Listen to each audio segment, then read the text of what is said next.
Hello YouTube, this is Morgan, Airspeed Prime here with my next The Dawn of Yangchen chapter analysis video. This one's going to be for chapter 6, Unwinding. So another very short chapter, only like, this one, 3 pages once again. This one's kind of in less than 3 pages, in that we're 6 chapters in, and we only are just hitting page 35 in the book. So we're still, we're only like a tenth of the way into the book, really. But what this chapter is about is, again, from Kavik's perspective. The reveal from the end of the last chapter was, of course, that he lied to Yangchen. He said he didn't have a family, his family was dead.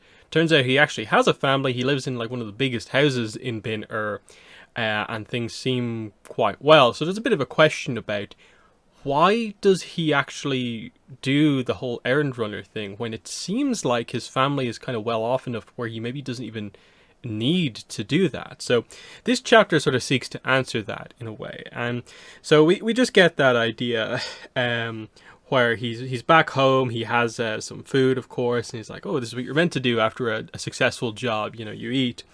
He asks his mother, are there any letters, and he gets a no, but it's noted that his mother's aware that this is an important question.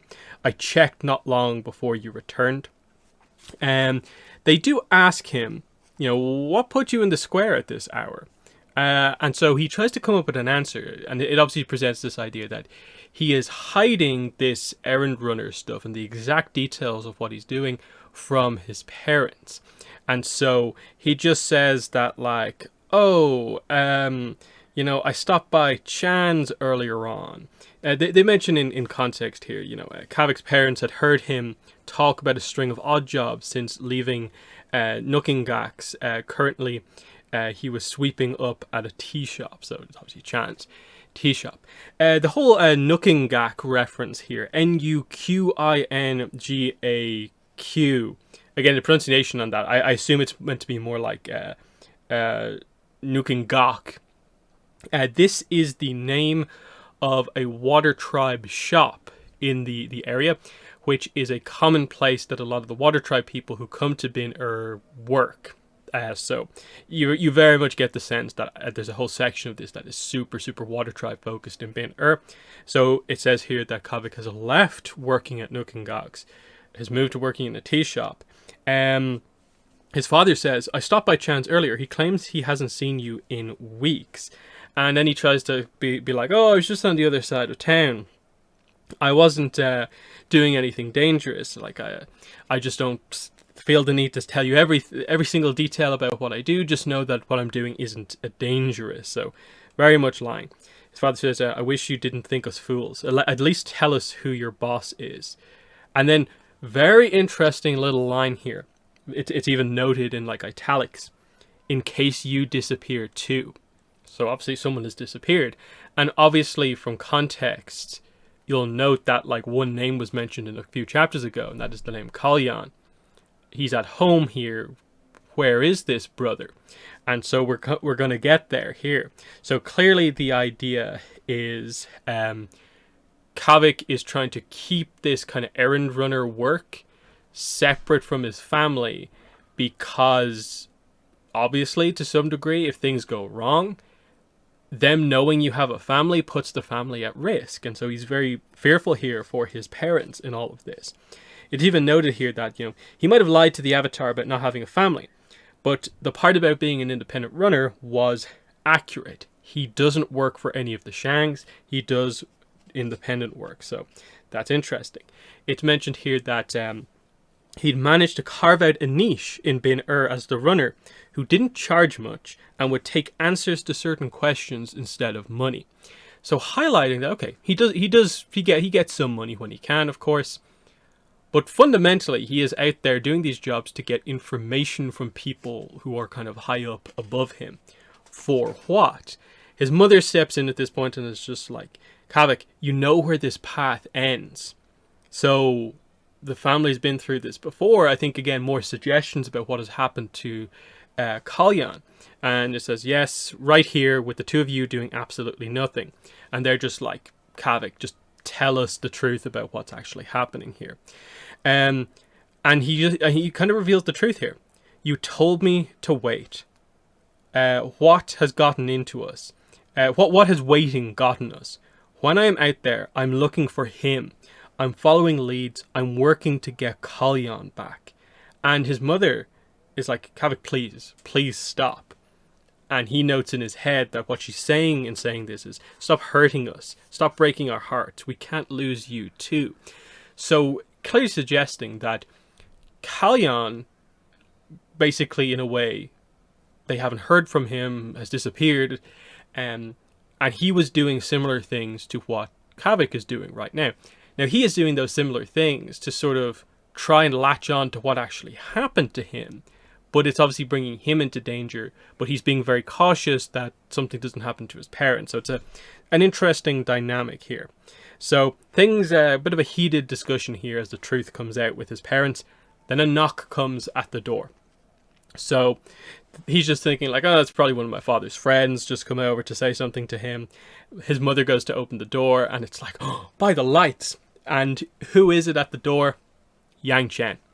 So a young air nomad woman was now stood outside the house. Hello, the avatar said. She spotted Kavik over his mother's shoulder, and a gleaming smile spread across her face like a sharp knife slicing open a patch of leather. My name is Yangchen. May I come inside and talk for a moment? So really cool ending to the chapter there in terms of like you're wondering. Yangchen and Kavik seem to leave on kind of terms that like how are they going to come into contact with each other again? And so she has found his family, and so in a way is kind of being like, hey, you lied to me. But that doesn't really explain the full situation. Even if she knew that like, oh yeah, you do actually have a family. Why is she specifically coming to talk to him? What's going on here? And this is obviously the whole idea of, oh, does she know about the letter? The letter that he stole. Does she want that back or something like that? And there's a few kind of questions if you've been paying attention to the details here. You're kind of maybe asking yourself. But I just love the kind of humor of this. That this is now sort of twice that Kavik has been sort of very comfortably doing something and then has been rudely interrupted by the sudden arrival of Yangchen into the room.